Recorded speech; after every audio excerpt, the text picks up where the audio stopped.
Welcome to Every Step podcast. I'm Krystyna Weston. And I'm Judith Beck. Every Step is the podcast where career and life meet. With a new guest every episode, we explore the gutsy issues affecting everyone in the workplace. Today we are joined by Steve Faktor. Steve is an innovator, futurist, and digital commerce expert.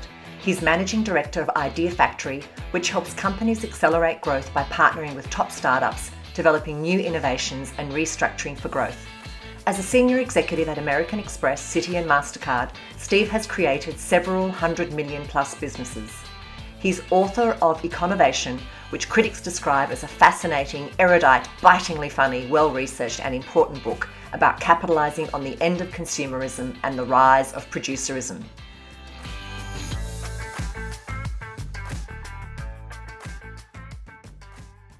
Welcome, Steve. We are so happy to have you here. And today we're talking about small to tall. And what that means is you've got a business and you're small. Do you want to go tall? And all the reasons why. And that's the big question. Why? Why does somebody want to grow? And so let's discuss that. Why do you think somebody would want to grow their business, or why not? Yeah, so, it's funny because I alluded to this when we were doing our little conversation or prep conversation. It's just a little anecdote that occurred to me. I was in Greenwich Village in New York, and I was walking down the street, and it was, I don't know, maybe 6 or 7 p.m. And there's a diner there that's been there since I was in college. I went to NYU, so it was right there in that NYU area. And I looked at it, it says restaurant, but now it only says AU. So now it's just the letters for Australia. All the other lights have gone out. So so the bulbs have not been replaced in any of the letters. All it says is AU. And I'm like, these people have given up. They have given up. They have surrendered. They know the lights are off on the thing that is supposed to represent their business. Forget about the fact that they didn't even bother naming their business. It's just called restaurant. I mean, maybe there is another word that they use, but all it says up there is restaurant. And now it says AU. That's the only thing you could see in the evening. So to me, that is a sign that is someone who has surrendered. They've given up and they should quit. Now, the thing that annoys me almost as much is not that they haven't surrendered or they haven't given up the business knowing that they've surrendered, but all the people who look at that sign and go, yeah, this is where we're going to eat today. I'm like, no, when you see that, that's a red flag that's saying we've given up. Whatever is going on up front on the sign is going on in the back in the kitchen as well, because we've surrendered all around. You're just seeing this as a leading indicator of our failure. What if they're super, super successful? They don't need the sign because everybody just knows the food is amazing. And every time you turn up there, you're going to get a good feed and great service, and they don't need it anymore. So that is a possibility. No, that is a possibility. But I am going to use my, I don't know if it's deductive reasoning or prejudice or bigotry against unlit signs, and I'm going to use that as a guiding light only because it is New York City and there are restaurants that have all the bulbs lit. So I'm like, listen, given the choice of restaurants that have bulbs or don't have bulbs, or you could just change it to an awning where you don't need any bulbs, which would solve the problem too, but that would be some sort of effort.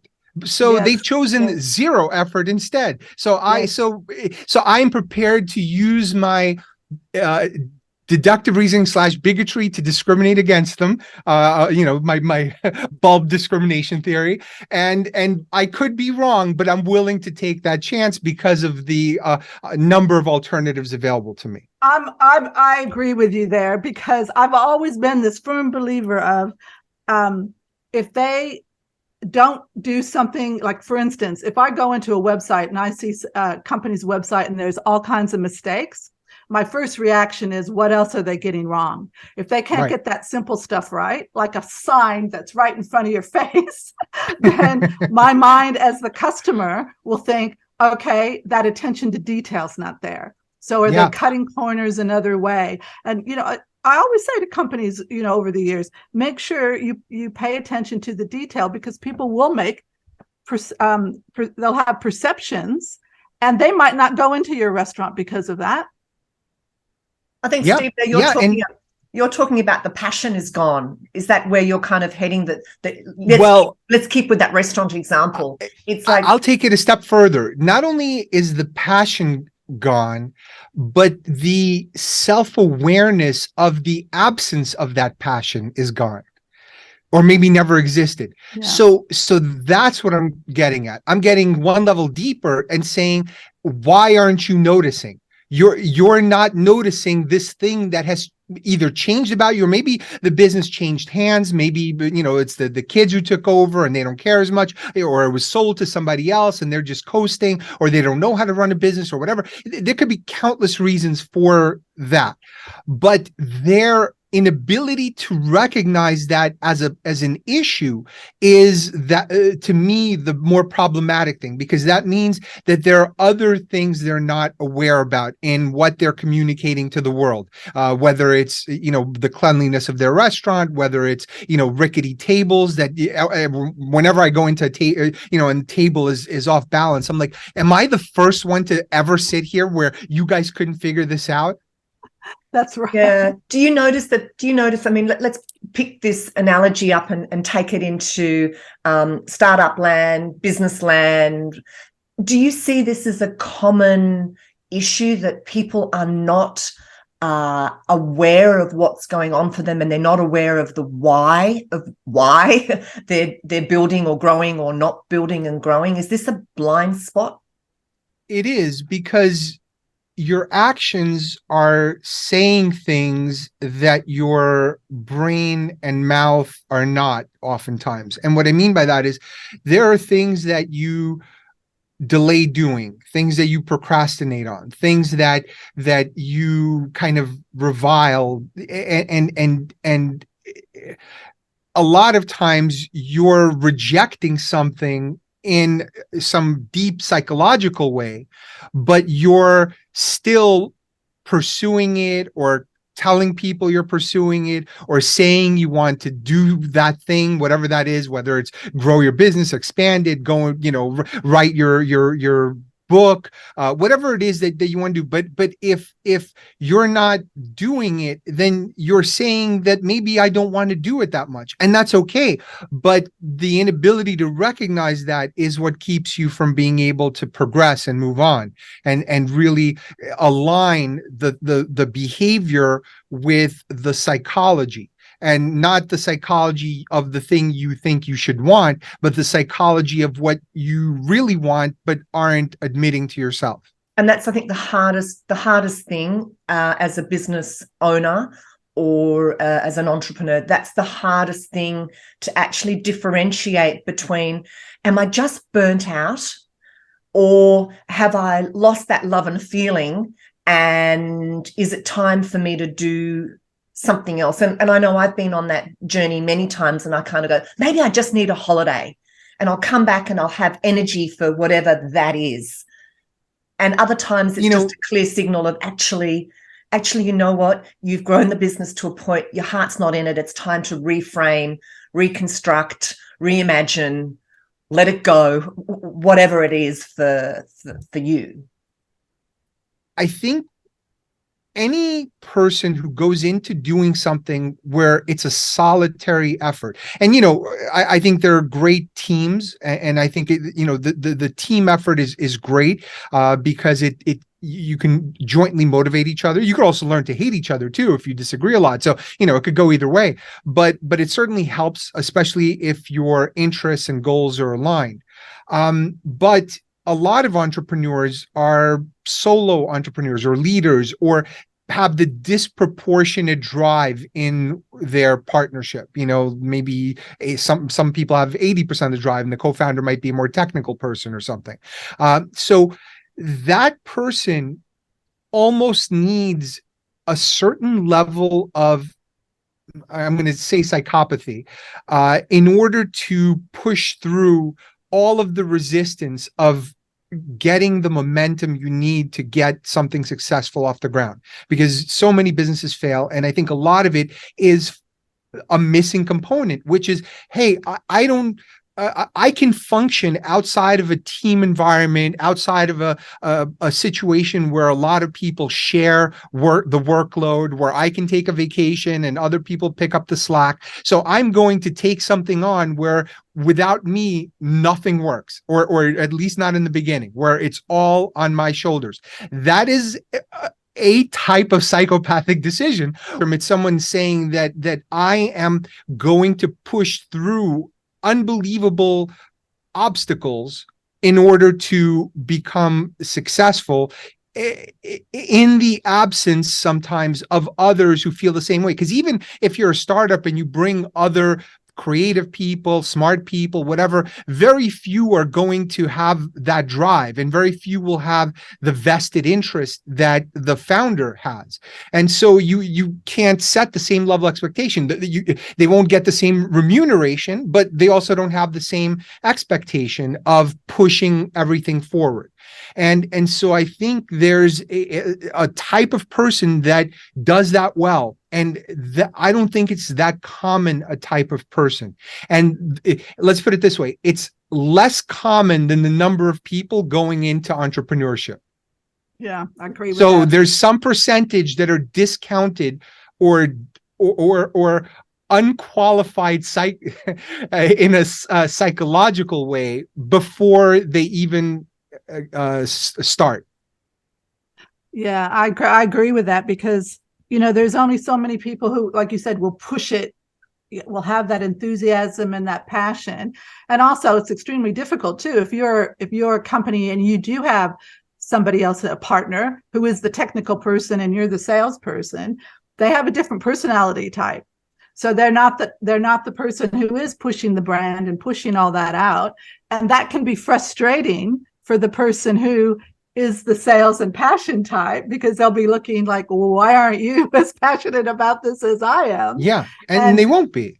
That can cause friction, and I think the problem is a lot of small businesses get, because after they get past that enthusiasm stage where they're all on board and they're all happy and they've had their big launch and they're 3 years in, then all of a sudden it becomes to who's doing what work, and then if they have periods of low income, then there's blame factors, there's that kind of stuff. And then all of a sudden, the person who is the most passionate and maybe the one who is working harder, they start getting like, why am I doing this? Why am I putting all this energy into this? Yeah, I think there's a level of resentment that sets in when other people don't have that same drive or aspiration, or lose it maybe at some point. And I think it happens in personal relationships as well as business relationships. And the question is, how do you account for that? Can you have an honest conversation? And I think there are people that you can have an honest conversation where they recognize those things, and there are other kinds of people that are that don't take accountability and deflect or shift the blame, and you got to be careful getting into business with those kinds of people. And so I think just being alert and aware and having a high enough EQ to understand what are you dealing with and what kind of person is this, and because if you don't have accountability, there's no mechanism for rectifying your actions and learning from mistakes, because you have no ability to recognize a mistake. And so I think a low accountability person, to me, is probably the scariest kind of person in any capacity, whether it's personal relationship or business relationship, because that to me is the indicator for the ability to change. And so if you can say, hey, maybe you started out as 50-50 partners at some point, and then you realize that you have the drive and they don't, you can approach them and say, hey, listen, we could change the terms of our deal. You do, just the technical stuff or the product stuff, and then I'll do the whatever. And then we have to change the ratio, or I'll buy you out. Which, by the way, a friend of mine who owns a very successful consulting firm did exactly that. He had a business partner that didn't, have the same kind of drive or interest or vision, and he just bought him out and became the sole owner of the firm, and it's very successful. So it's, it's really recognizing that, and the other person being able to acknowledge it to avoid the acrimony. Yeah, exactly. Yeah, the thing is, the trouble starts when the money's not coming in the door. Correct. Because That's when exactly everything's nice and you're in your honeymoon period, whether it's a personal relation or a business, when the money stops coming in the door, that's when you start seeing the cracks. And that's when you start seeing the different personality types. And I guess probably what would be hard is if your partner, or if you're partnering, we've seen this over the years, Krystyna and I, with other companies and stuff, if the partner thinks they're wonderful, right? They think they're taking no accountability, and they think, but I'm doing everything I'm supposed to be doing. What are you doing? You're supposed to bring the sales in. So, and so that's where I guess the questions start to ask, and probably those are the things that you got to address. That's the self-awareness thing. It's almost, it's almost like people who buy those how to be a parent books. Like, I'm not worried about them, because the fact that they walked into the store or went online and they bought the book shows they're conscious of trying to be better parents. So just the act of making the purchase, or maybe even perusing the list of available books, already is a sign that they're going to be fine. Their kids are going to be fine. But the person who doesn't recognize that they might not know how to parent, that to me is the person who may run into serious problems. So in a business context, it's the same thing. It's the person who isn't evaluating, well, why is my sign partially lit, and what is that conveying to the world? That is a person who's lacking a certain basic level of awareness. That lack of awareness, you can be sure, is going to translate across their entire business, across all of their business relationships and personal relationships. And so that is going to be a problem that multiplies and festers in so many different ways. So I think that's really important. And I think the self-awareness part, I think a lot of people suffer. Yeah, and, we all have blind spots. I have blind spots. There are things that I've done for way too long that I probably should have stopped doing or whatever, because it just, you have hope, or you've told yourself something that it's going to work or whatever, and doesn't. So you got to move on. And so, yeah, absolutely. I think it's that adaptive quality, and we get into ruts, and recognizing it and recognizing when others point it out is really important. So is this the missing ingredient? You've worked with lots of organizations, and is that the factor, no pun, or maybe pun intended, is that the factor that is the defining piece that separates the why and the what the next steps need to happen, whether you are going to grow, whether you're going to retract, whether you're going to sell, whether you're going to restructure, whatever? Is that kind of the piece, that whole self-awareness piece, critical to that decision framework? It is. I'm going to give you a very tactical explanation of how I approach it, which is, so I have this 4 C's of innovation process that I go through.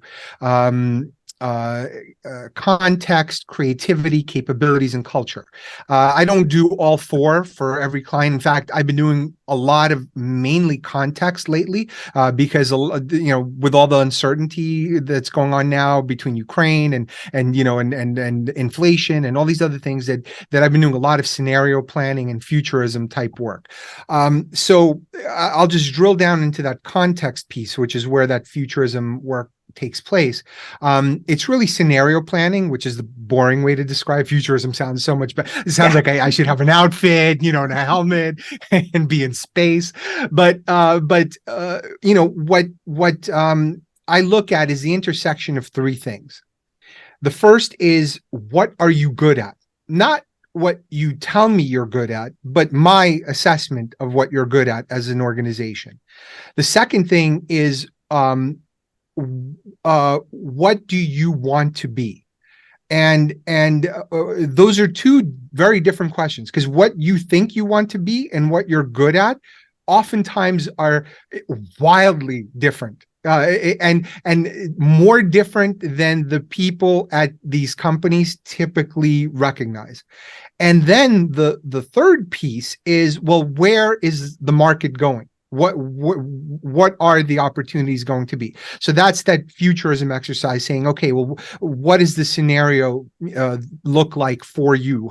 What's the highest probability scenario, and where are you going to land? So part of it is macro, what's going on in the world, and some of it is industry level. Some of it is maybe your own momentum or inertia, and so combined at that intersection is where we look for opportunities inside of that Venn, inside of that overlap, because I think people in companies have a lot of trouble seeing what their differentiated assets are. Like, what is the thing that we're bringing to the table that is truly unique? It may not be unique to the world, but it could be unique to that corporation, because it may be the most unique thing or asset that they have available to them.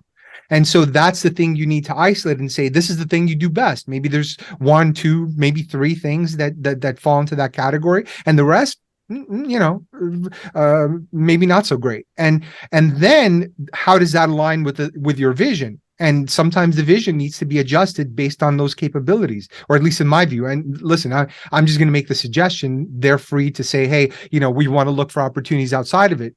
They're free to do that, but I think that's my sort of corporate version of everything we've just been talking about. So me looking at the sign with only the AU lit for the restaurant, is that translated into a corporate setting, looking at both the psychology and the capabilities of an organization, as well as their psychology and what the marketplace is looking for. Yeah, absolutely. And I think we get back to that, why people want to, especially in these times where they have a business and they're going, well, why do I really want to grow? Is it the pressure to be so-called successful, and what does success look like? And as an owner, do I need to expand, or why am I expanding? Because sometimes people think success is expansion. And if I have offices, or if I have shops in every state or in every country, that means I'm successful. But they forget their overheads are higher, the stress levels are higher, the outlays that they have to put out are higher. It affects their life. And it all comes back to that, well, is that really going to make me happy? Is that really going to make me happy as an owner to do all that expansion? What's involved? Yeah, I think there's probably an algorithm that can be developed to judge your happiness based on your Instagram photos, and it's like, Totally cynical. Including all of the fights that happened right before that perfect photo was taken at Disney World or wherever, or in France, but yeah, I think money is very. I'll give you an anecdote from something that happened recently. Someone approached me to look at their pitch deck for financing a new business that they're working on, and I read through the deck, and I got this feeling that, just from the language and the way it was written, that they didn't really like their customer that much. Like they didn't have a very high opinion of the people that they are aiming to serve. And so I came back to this entrepreneur and I said, listen, I don't think you like these people. Why do you want to create a business serving them?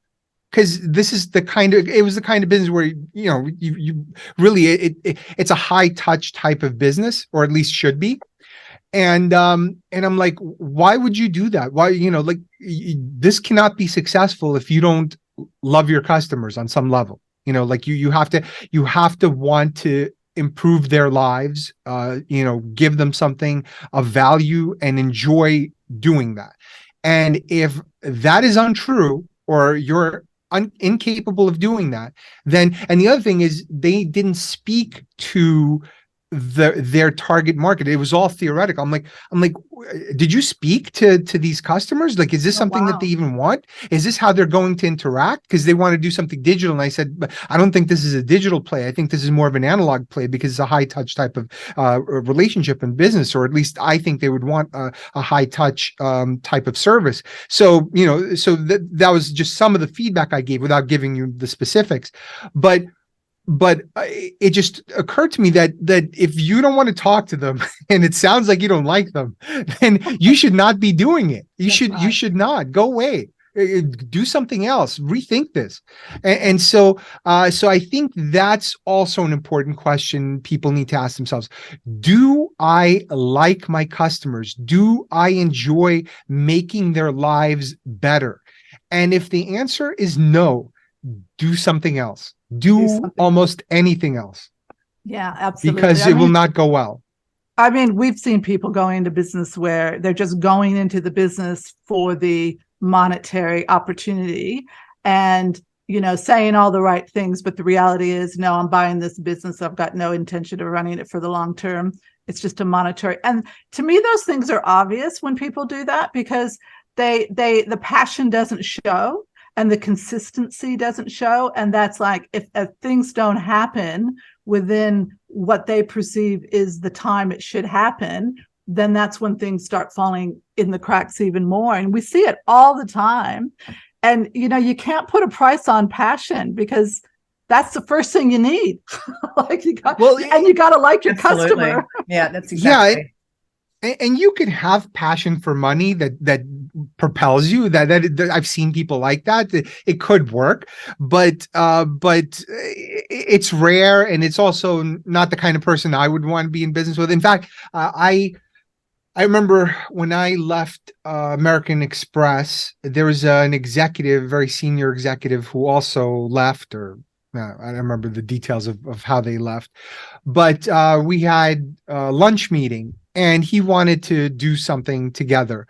And, in talking to him, I got the sense that he wanted to build something quickly to scale and sell. And it wasn't my thing. And not that it couldn't work, and not that there weren't some good ideas discussed at that lunch.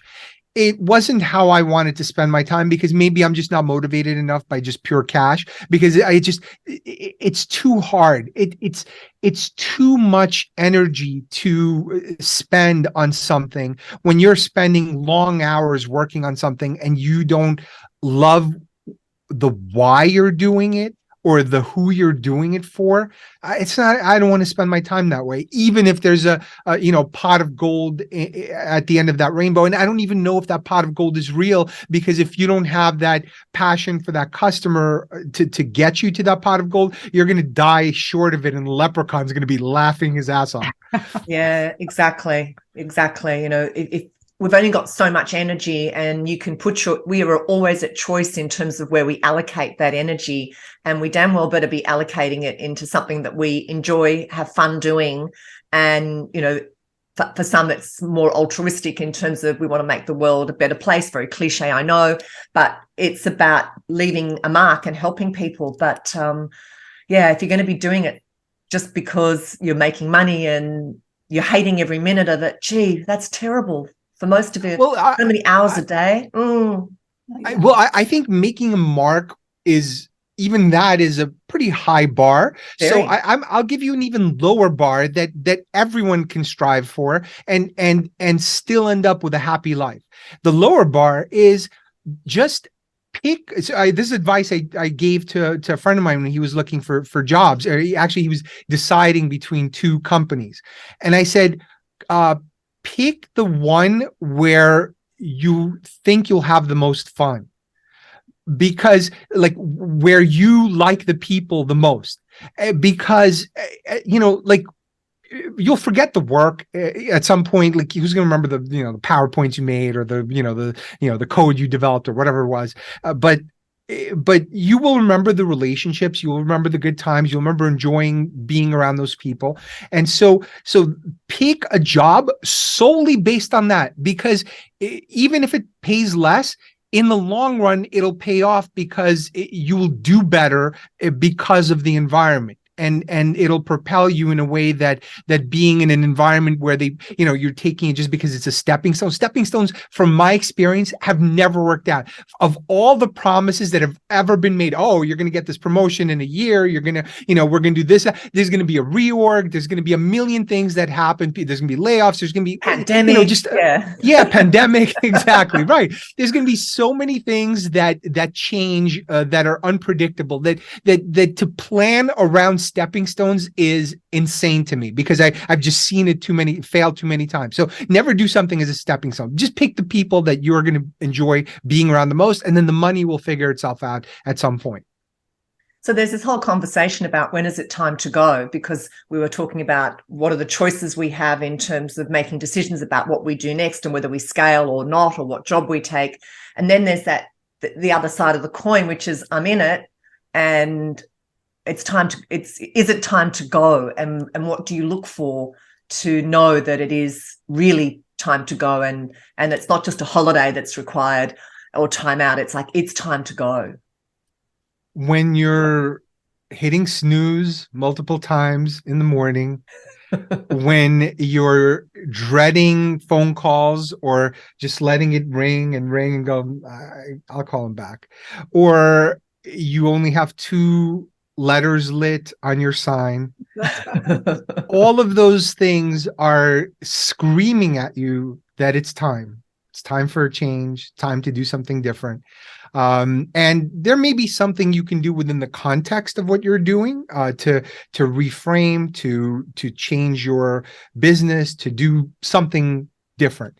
But it's very hard to, like the fundamentals of, if you have a flower shop, like you have to open at 9 if those are the hours you promised. If you those are the things you have to do. So if you suddenly start to hate flowers, or you're not rolling in till 10, or the orders aren't being delivered on Mother's Day, it's time to sell the shop. Yeah, absolutely. And also too, if you go somewhere and someone asks you what you do and you don't want to talk about it, it's probably a good sign that it's time to go. Well, it's funny. It's gotten much more difficult for a lot of people to explain what the hell they are anymore, because now they're wearing so many different hats. It's like, oh, I'm an influencer, entrepreneur, strategist, this, they've got so many nebulous things that could never be explained to our parents, certainly not our grandparents. And so it's like, it's no wonder that kids don't respect their parents, because they're literally doing the same exact thing. Mom is sitting there trying to go viral with her TikTok, and the kid is just sitting at the same desk trying to go viral with their TikTok, and the kid's doing better. So I'm like, no wonder the kids don't respect the new generation, because they're kind of doing the same thing. So we've kind of broken down. We've created a lot of very stupid jobs, and our kids are better at them. So it's really it's really just kind of an indicator of where we are. So I think it's just a weird place to be as a society. I think that's an interesting observation. I think things are far more complex, because when I first started out in my career, it was very clear what it was that I did. I had a title. It was very obvious the job I had. And you're absolutely right. Now it's like, I've always been multidimensional, as we all have, but now we're actually have labels for it, as you were saying, on LinkedIn, we all have a string of things that we are, or wherever Chief Empowerment Engineer. I want to kill you. Okay. I want you to go away. All the people with those ridiculous titles. So it just, what does that mean? Do we need you is the question. And if I can't figure out what it is, probably not. If it's sales, or you're making the product, you're servicing the product, we get it. But anything outside of that gets so esoteric that at some point we're like, maybe AI should take this over. Yeah. Thank you, ChatGPT. Yeah. Exactly. But you know what? That in itself is probably an opportunity, because we get to that point where, like you said, nobody knows what anybody's doing. So if someone comes and sort of simplifies it and brings it back to reality, that's an opportunity in itself to sort of go, okay, who are these influencers anyway, and what are they doing? I don't think our society can survive a simplification. because if we, like, just like when I started identifying who the essential workers are, it's funny. I recently found a tweet that I made. I think it was 2018. I tweeted something where, like, all of the, where the garbage people, cops, and delivery people are more valuable than the people they're delivering the stuff to in the offices, something like that. And then when the pandemic came and we started identifying who the essential workers are, that's essentially what we did, which is we said, oh, we really need these people because they're keeping us alive. If all the marketers disappeared for a year or whatever, would we miss them? I think we'd be fine.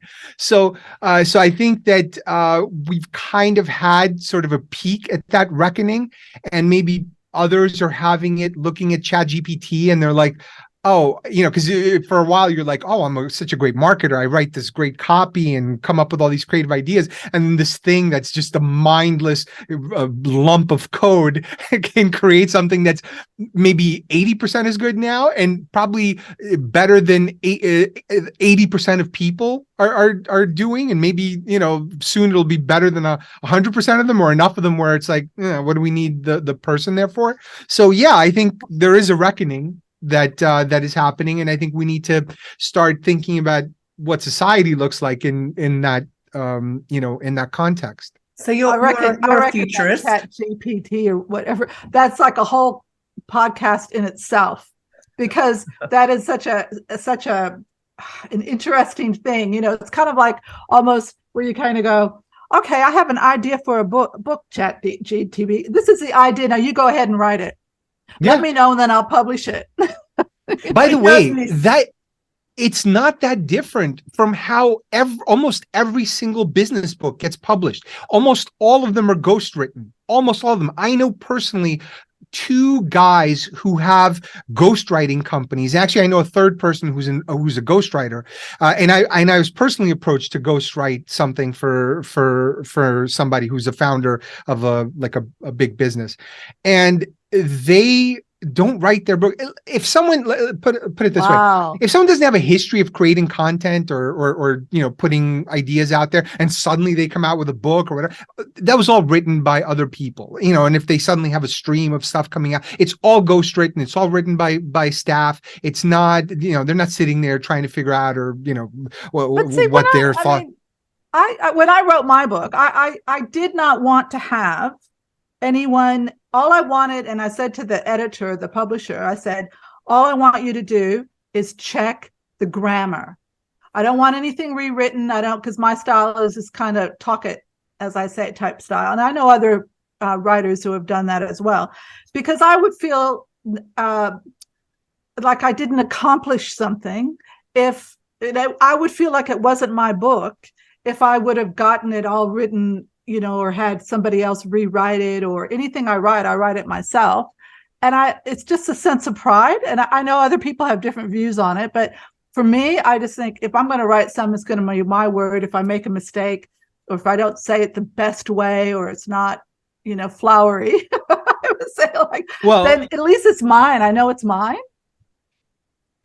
I feel the same way, although I think at the time I still had a job when I was writing my book. I was writing it in the evenings, and I didn't, I enjoy the process. And also I have a very particular style, which is a lot like how I talk, which is sprinkled with jokes and, little, anecdotes and things. So it's, my writing's a lot like me talking, but I could have given a lot of it to somebody. Even then, that was a while ago. That was like 2011, end of 2010, early 2011 when I wrote a lot of it. But that's the thing, like a lot of these people, just to I don't want to completely discount why they're doing it, because very few people read now. Recreational reading has been plummeting, especially nonfiction. Like a nonfiction bestseller is like 10,000 books, and maybe even it might even be less now. And a lot of them would fake their purchases. There were all these services that would purchase books on behalf of these executives to make it into a bestseller. And because at some point, these companies, I forget the name of the company that does the tracking. It's sort of like a oh man, I'll remember in a second. But so what they do is that, you know, they started tracking these big orders. So now there are services that do a distributed ordering, making it look like a lot of people are buying these books just to get the numbers up and to get it on the bestseller list. Oh, wow. And so that's why my book didn't get on the bestsellers list.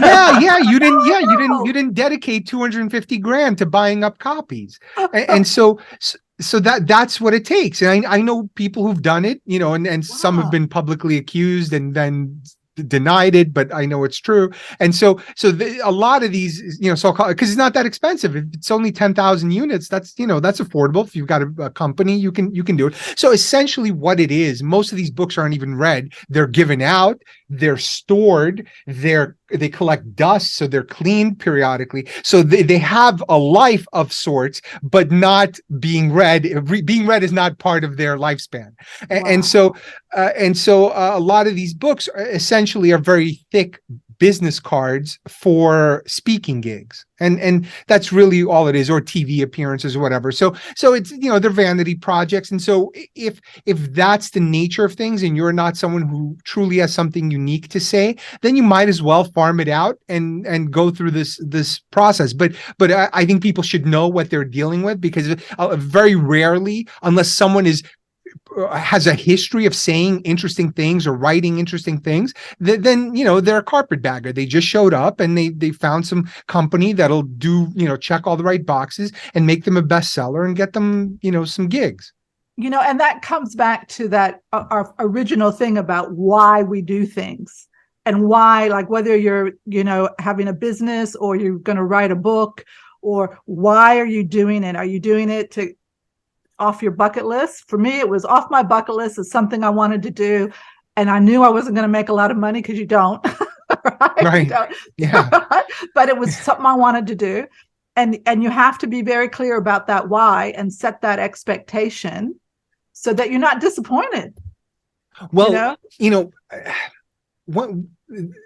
let's use this will be the second podcast I've been a guest on where I have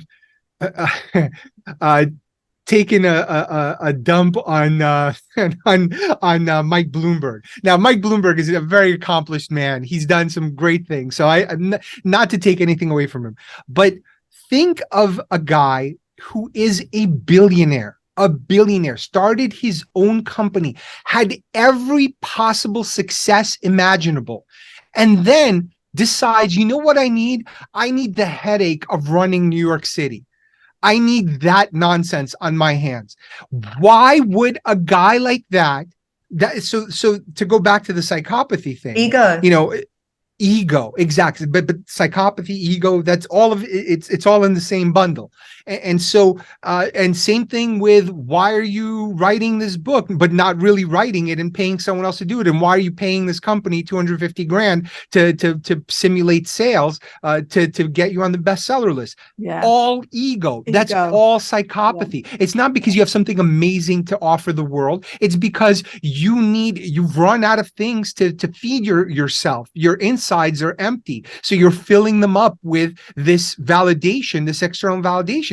And maybe, you know, there's an element of, hey, I want to challenge myself to do something. I'm out of challenges. Yeah, there's people who do that.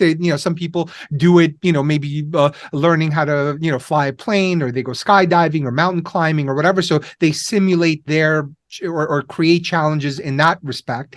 And then others do it in terms of, oh, I'm gonna absorb the hatred of a city of 8 million people whenever I do something wrong, which is something you don't need. Like, just the fact that we're doing anything publicly, we're all doing it. Like the fact that you have a podcast, I have a podcast, we're psychopaths. Maybe not at the extreme, but we are psychopaths. We like to talk to people. Yeah, let's not exempt ourselves. So let's just admit what this is. And so, so on some level, I'm a psychopath who thinks, oh, I have something interesting or important to say, or a very interesting way of saying it, and therefore I will be speaking. Now, whether people are listening, up to them, but I think that we all have it. Certainly everyone on this call.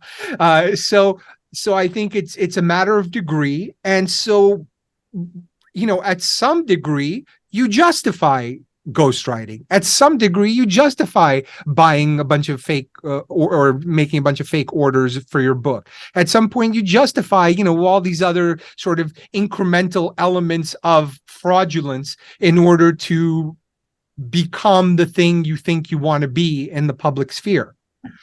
So, Steve, as we wind up, what advice would you give people who are at a crossroads? Because a lot of today has been around crossroad type conversations.